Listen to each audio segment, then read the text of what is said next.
Sonic is nowhere to be found in his own game, and once we take a closer look at the game itself, it should be clear why. How's this dude gonna not shut up about going fast and then be late to his own game? Before we look at the game and understand how this could have happened, we've got to talk about Sega. Sega in the 90s was really something to behold. They were so sweaty about keeping up with Nintendo in the console game that they shot themselves in the foot more than once. They were losing this console war to Nintendo because they just were. Sure, the SNES allowed for coprocessor chips found on some SNES carts to enhance performance, and yes, the Genesis sound chip was not everybody's cup of tea, but it's really the SNES catalog that's hard to beat. Now, don't get me wrong, I love the Genesis. I grew up a Genesis boy and have the utmost respect and love for that system.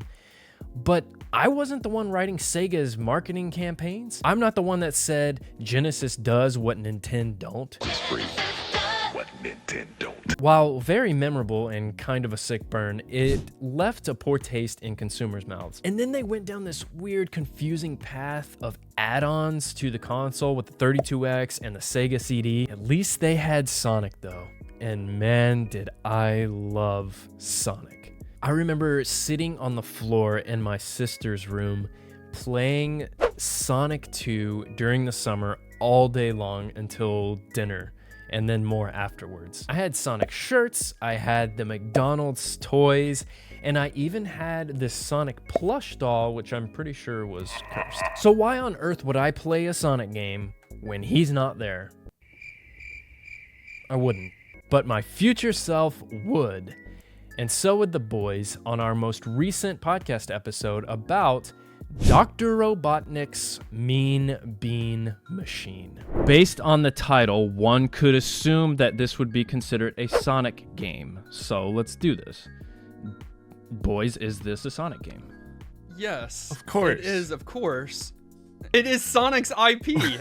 There's no conversation Where is about Sonic? that. Where is he? Correct. So I don't know, but this is at least one of, if not the only, Sonic the Hedgehog game that does not have the titular character in the game or referenced at all. This game came out for the Genesis in 1993, and it is the westernized version of Puyp Puyo. Okay, so it might be a little more fair to call this game a Puyp Puyo game rather than a Sonic game. But either way, it's fascinating that Sega's plan was to take a localization of a puzzle game and slap on a beloved franchise, much like you would slap on a 32X on your Genesis, but not keep the main character in it? What were they thinking? Not only that, it was the scuffed cartoon version of Dr. Robotnik that everybody at school was scared of.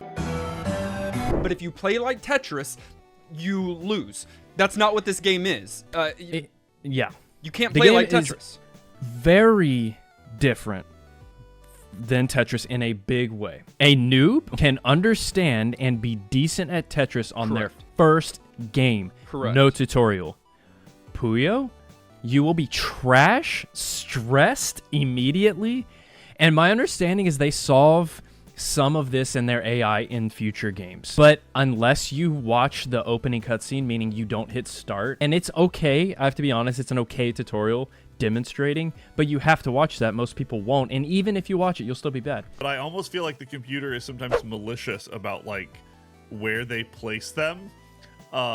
Like intentionally, like there may even be some AI on like making those as frustrating as possible, because there had to be. Game AI tends to be hot or cold. For example, rubber banding in Mario Kart 64 feels terrible. You feel like you're gonna win, you're doing all the right things, you're managing your items well, and they're right behind you for no reason. And on the other end of the spectrum, you've got Elder Scrolls NPCs, which...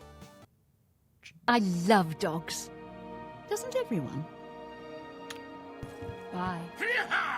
So for a puzzle game, this is a very important aspect to the gameplay. I would say Mean Bean Machine falls into the Mario Kart 64 category of game AI, where you're not quite sure what to expect until it's too late and you're covered in mashed beans. Replayability. Let's talk. Easy on this one. Yeah. Oh, interesting. I feel like puzzle games, that's an easy replayability because it's not like you completed a story. It's like, puzzle games in general, super easy to come back to. Most games, I usually don't think I will pick it up again. I might No, you won't. here.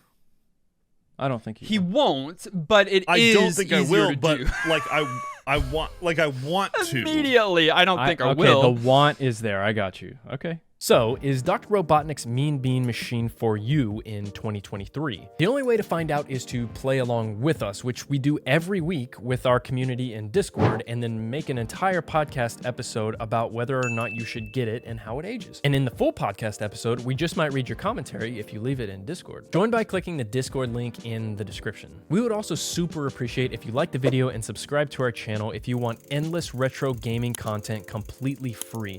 It also helps us continue to make content that we love. You can hear where each of us landed in the full podcast episode, and if you like Sonic games that actually have Sonic in them, then you're probably into retro games in general and would like this video right here.